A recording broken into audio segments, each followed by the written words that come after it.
Hello' guys, মই লবিতাই মোৰ চেনেললৈ আপোনালোকক সকলোকে আদৰণি জনাইছোঁ। মোৰ চেনেলত যদি আপুনি নতুন হয় তেনেহ'লে ছাবস্ক্ৰাইব কৰিবলৈ একদম নাপাহৰিব আৰু ছাইডতে থকা বেল আইকনটো ক্লিক কৰি দিব আৰু শেষত জনাবলৈ নাপাহৰিব ভিডিঅ'টো চাই কেনেকুৱা পালে। তেতিয়াহ'লে ব'লক ভিডিঅ'টো ষ্টাৰ্ট কৰোঁ। মোৰ ওচৰত এজনী মাছ আছে, গাছ কাপৰ, আৰু এই মাছে মই আজি ৰাতি সাজত এখন ৰেচিপি বনাম বুলি ভাবিছোঁ আৰু আপোনালোকৰ লগত শ্বেয়াৰ কৰিম। তাৰ আগতে এই মাছজনী বাছি ল'ব লাগিব।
বিলাহী, নৰসিংহ পাত 5 খিলা, পিঁয়াজ 2টা, আদা নহৰু পেষ্ট, অকণমান নেমু টেঙা। মই 2টা আলু দীঘল দীঘলকৈ কাটি লৈছোঁ, অলপ ডাঙৰ চাইজত। আৰু এইফালে মছলা আছে, এইফালে আছে ৰেড চিলি, গৰম মছলা, ধনিয়া পাউডাৰ আৰু মিট মছলা আৰু জিৰা পাউডাৰ, আৰু এইফালে নিমখ হালধি। মাছখিনি সানিবৰ কাৰণে মই হালধি এচামুচ, নিমখ এচামুচ আৰু ৰেড চিলিটো দিছোঁ, তেতিয়া মাছৰ ৰংটো ফ্ৰাই কৰিলে ধুনীয়া হয়। আৰু এই নেমু পিচটো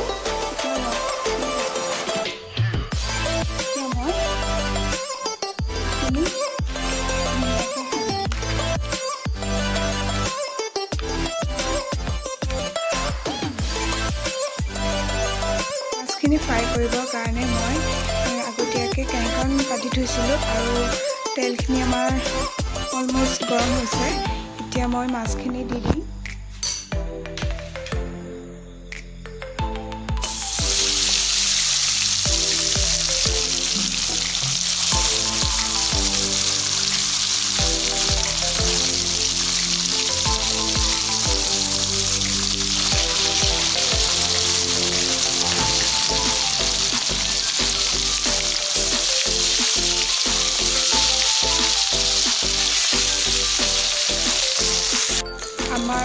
ফ্ৰাই কৰি হৈ গ'ল।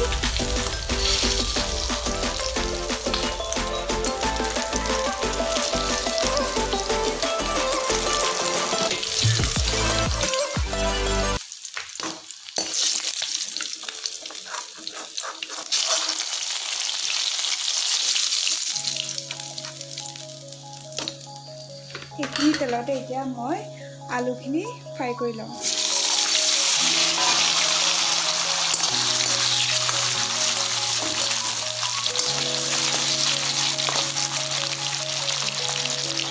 আমাৰ আলুখিনি ফ্ৰাই কৰাও হৈ গ'ল।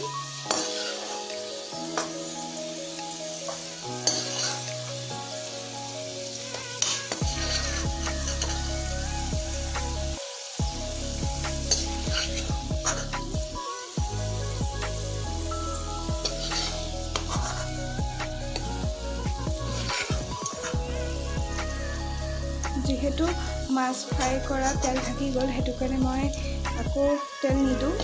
এইখিনি তেলতে মই সৰিয়হৰ তৰকাৰীকণ, মাছৰ তৰকাৰীকণ বনাম। যিহেতু তেল গৰম হৈ আছে, সেইটো কাৰণে মই ইয়াত আৰু দুটামান বস্তু লাগিব। কেইটামান কালজিৰা, দুটা ইলাচি আৰু দুটা শুকান জলকীয়া। আৰু মই এতিয়া মাছৰ তৰকাৰীখন বনাবৰ কাৰণে ইয়াত পিঁয়াজখিনি দি দিম।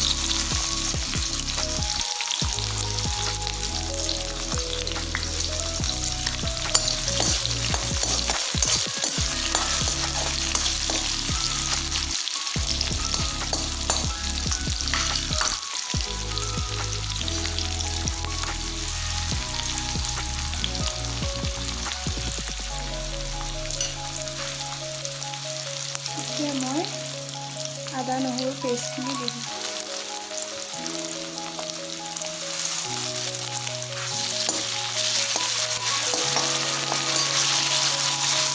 অলপ ৰঙা হোৱালৈকে ভাজি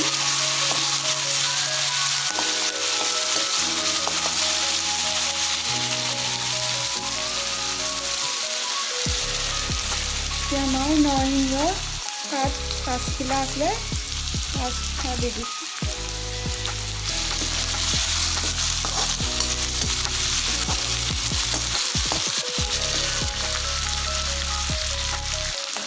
এইকেইটা মই তেলত দিব লাগিছিলে, মই পাহৰি গ'লোঁ।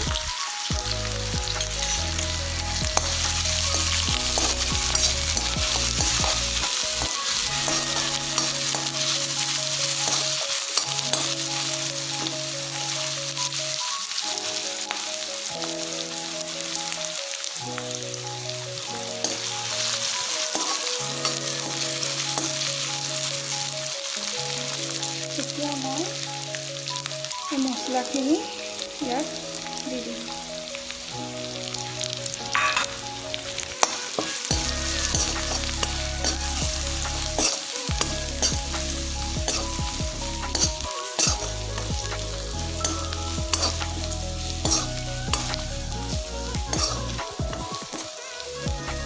আৰু মছলাখিনি সিজিবৰ কাৰণে মই অকণমান পানী দি দিছোঁ।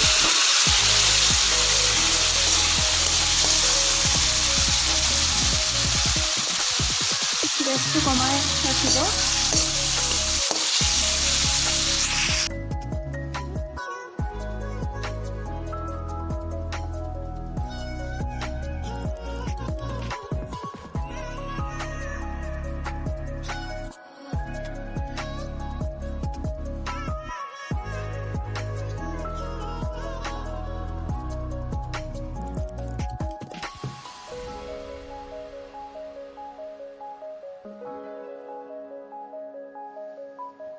যিহেতু বিলাহীখিনিৰ পৰা তেল এৰা আৰম্ভ কৰিলে, এতিয়া আমি ইয়াত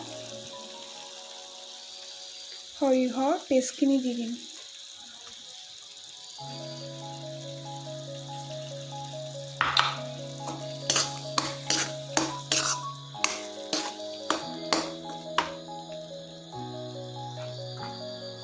সেইটোত পানী অকণ দি সানি লওঁ।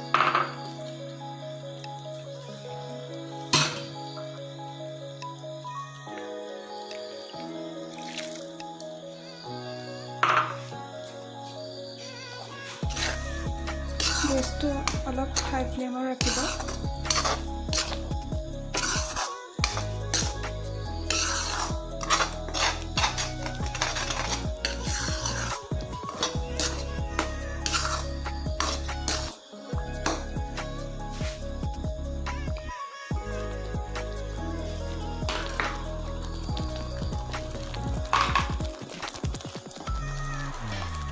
এতিয়া মই ইয়াত নিমখ এড কৰিম।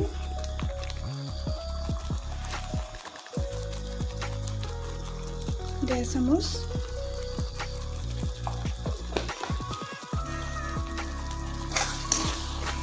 আৰু এইখিনি 15 মিনিটৰ কাৰণে ঢাকি ৰাখিম। এতিয়া 15 মিনিটৰ পিছত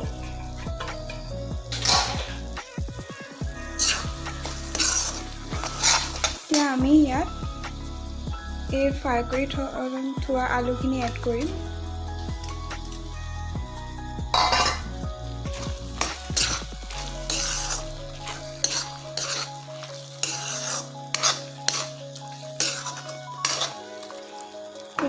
এতিয়া আমি উতলা গৰম পানী অলপ দি দিছোঁ, যিহেতু মই জোল কৰিম।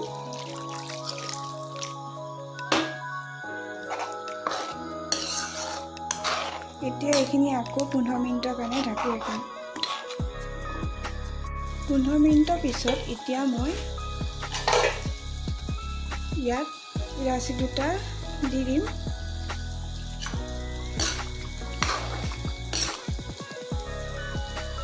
এতিয়া মই ইয়াত মাছখিনি এড কৰি দিম।